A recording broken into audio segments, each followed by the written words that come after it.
బాల్లు పట్టు టవర్లో పెట్టు అంటూ బిగ్ బాస్ సరికొత్త టాస్క్ అయితే అడుగు పెట్టడం జరిగింది. అయితే ఈ టాస్క్ లో కొన్ని బాల్స్ ని రెండు టీమ్స్ కి ఇవ్వడం జరుగుతుంది.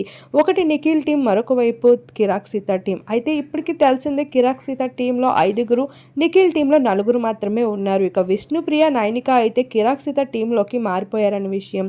అయితే ఇప్పుడు నిఖిల్, కిరాక్ సీత టీమ్స్ నుండి ఇద్దరిద్దరుగా అయితే బాల్స్ ని టవర్లో పెట్టాల్సి ఉంటుంది. అయితే ఎదురుగా వస్తున్న ఒడిదుడుకులను ఎదుర్కొంటూ అయితే టవర్స్లోకి ఆ బాల్స్ని వేయాల్సి ఉంటుంది అంటూ బిగ్ బాస్ చెప్పుకుంటూ వస్తారు. ఇలా ఇరు టీమ్స్ కూడా చాలా యాక్టివ్గా పోటీ పడతారు. అయితే చేతిలో ఉన్న బాల్ని అయితే బ్యాలెన్స్ చేసుకుంటూ వెళ్లాల్సి ఉంటుంది. ఈ టాస్క్లో ఎంతో బాగా ఆటాడి ఆఖరికి మొదటి టాస్క్లో అయితే కిరాక్ సీత టీం అయితే విజేతలుగా నిలుస్తారు. ఇలా ఈ టీంకి అయితే 1 పాయింట్ దక్కుతుంది.